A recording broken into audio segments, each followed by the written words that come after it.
My name is Nick Schreck, and I am Assistant Professor of Digital Marketing at Midland University in Nebraska.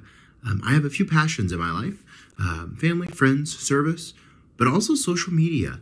As part of my role here at Midland, I get to do a lot of teaching on social media, and I'm excited to share that with you guys today. So today's topic is social media basics. To think about using social media for our organization, we want to be able to answer two questions. One, what are we hoping to accomplish out of this? Are we hoping to, try to figure out, drive new members? Are we trying to just get the message out there to the community that we serve? Are we trying to fundraise money for a great cause? And the answer could be all three, but it helps to have specific things in mind when we think about how we want to use our social media. The second thing we want to think about is who are we trying to reach? So here's a report from the Pew Research Center that shows each social media platform and the percent of U.S. adults in each age group who say that they ever use it. Okay, so we can see that, for instance, Snapchat is used by only 3% of those 65 and above, and while Snapchat is used by 73% of those 18 to 24. This research was conducted in 2019, but it gives us a pretty good idea of some of the basics. Okay, so as we're trying to think about what we're trying to accomplish and who we're trying to reach, we might think about these different platforms for different purposes.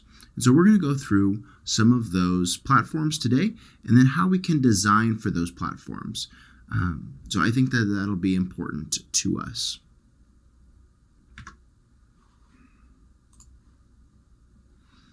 All right. First, let's start with the one that we're probably most familiar with. So this is my Facebook homepage, and we're going to see Facebook stories across the top, and then the news feed kind of in the center, some ads and some other information about Facebook on the right, and then on the left we can see some of the shortcuts that I have set up.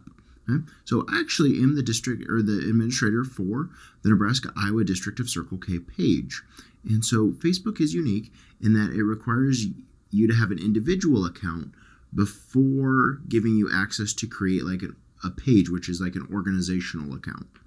And so we can click on that page, and it's going to give me tools that I can use as an administrator. Here is where I would create a post to speak as the organization. So you can see the little logo next to it, and you can see kind of what we've posted in the past. And so Facebook is somewhat unique in that regard, that it requires you to have an individual account in order to operate the business page. But creating a page is simple, and Facebook has some free resources out there for you to learn more about how to use it. Okay, so this is probably the one that we're most familiar with. So I'd like to continue on over to Twitter.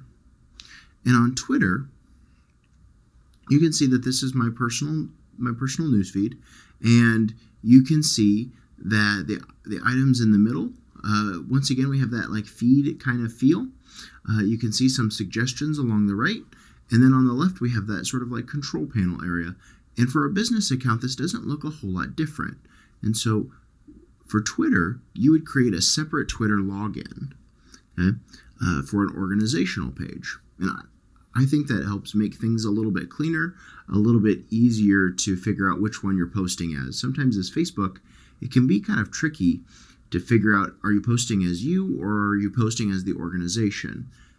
Twitter, you have two separate logins, one for your personal and one for your business. And I think that helps us kind of separate things a little bit. Okay? So Twitter is used by a wide audience. And here all you would do is you'd put a tweet, and it's limited to 240 characters, and you could attach a photo or a video, a GIF, which is like an animated image. You could do polls, emojis, and then you can schedule your tweet to go out at a certain time. Okay? So this might be great for event updates. You're running a live event and you're fundraising. Twitter might be a great option for that. Okay. I do want to talk about LinkedIn briefly. LinkedIn is more of a professional social media platform. So I use this a lot for work purposes. I have an individual profile on here too, but you could use it to manage pages. So I happen to work with Dunklau School of Business, which is our social media page there. And we can post things from this account that might reach people in more of a professional context. So a LinkedIn page might be something helpful to us as we're considering recruiting new members. If we talk about how membership in a certain organization can help us advance their professional careers through new networking or through community service, a LinkedIn page might be something for us to consider. Okay? Much like Facebook, LinkedIn requires you to have an individual account before you can have a business account. Okay? Now, moving on to Instagram. Instagram, it's important to note, is owned by Facebook, but it is more of like an aesthetic view. So we have our feed in the middle, and it tends to be image-centric. Okay, so it's less focus on text and other things, and it's a little bit more simplified. You see the picture and the text is kind of de-emphasized here, and we can kind of scroll through that feed and see different things. Okay, Instagram does allow you to have an individual and business account be separate, so you can actually have two separate logins there, which is kind of nice. Once again, I think it's nice to be able to separate those two things. Okay. One of the things that the Pew Research that we looked at the beginning did not point out was TikTok. And TikTok you might have some concerns about TikTok based on what you've heard, but TikTok is here to stay, and it's a great way to connect with youth. And, it's, as you can tell based on the page, it is video centric. So everything revolves around making videos for people to see. And what's kind of unique about TikTok is it's very inclusive. They want to make sure that you can always read what people are saying. But the big thing that makes TikTok unique more than the other platforms that we've talked about so far is the default page that you see, kind of that newsfeed view that we've talked about. The default one is the For You page, which TikTok curates for you based on videos that you've expressed some sort of interest in. And so that makes it unique because it allows anyone to have a better chance of seeing it, which is why you see some of these videos go viral, even though they don't have that many followers. And so this is kind of a unique opportunity for that. Okay? So one of the other things that the Pew Research Center mentions is YouTube. Let's say you have a live event and you'd like to live stream that. YouTube might be an option for you to consider. So you could actually make a video and you could upload that video, or you could just click go live and start recording your event. And then people outside of the event could use that. And I think that that's a helpful tool. YouTube wants to make it easy to share your experiences through video, and this is a great tool to do that. It's free. And so what a nice thing to have there. Okay. Snapchat. Snapchat is primarily phone based, and so it's actually pretty tough to use on your computer. But Snapchat is meant to have short photos or videos, and they're not meant to last forever. They're meant to be temporary.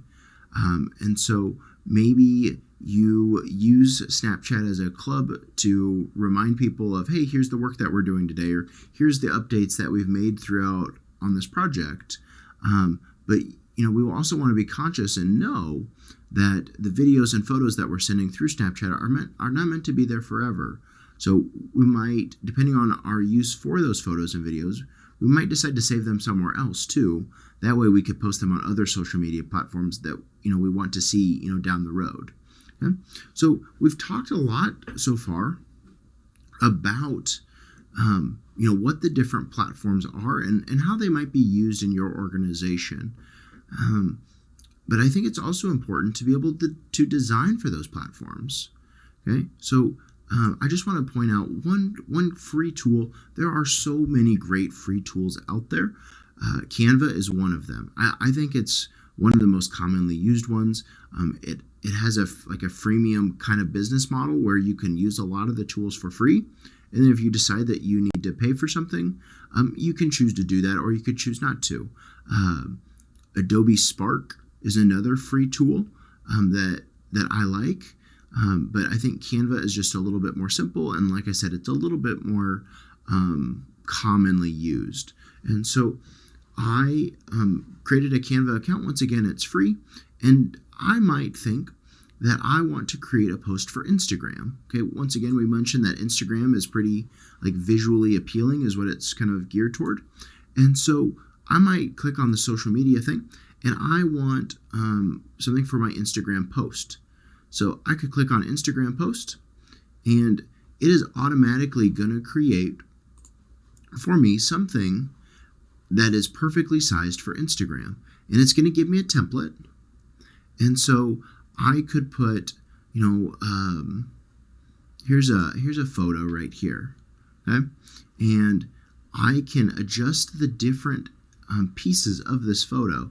So let's say I don't really like that this looks kind of like it's torn out. I could actually click on that and click backspace to delete it, okay? Let's say I don't really like this background a whole lot. I can actually adjust the background to be different things. Okay, so I clicked on background, I found something else that I liked, and then I adjusted it. Okay, I could also swap out this photo for something maybe that fits what I'm looking to do a little bit more. So I could upload a photo from my computer, and maybe it's one that I took earlier that day, and then it could go into this spot, and then I'd have one that's already made. Okay, so there are some really great things that we can do in Canva, and you can use Canva's existing photo set if you find the one that works for you. But if you're posting for your club, you probably want to personalize it with your club's members rather than stock photography. Okay? And so there are some really neat things that you can do here. And then when you're ready to use it, you can click download, and it will download to your computer or to your phone, depending on what device you have Canva on. And then you can use that to post to Instagram. Or if you're using a different image layout, you might use it somewhere else too. So that gives us an overview of how to use Canva, or a quick overview of what Canva can do. And it gives us an overview of the different social media platforms and how we might use them. Throughout this video, we've covered some really basic elements of how you can use social media to advance your organization.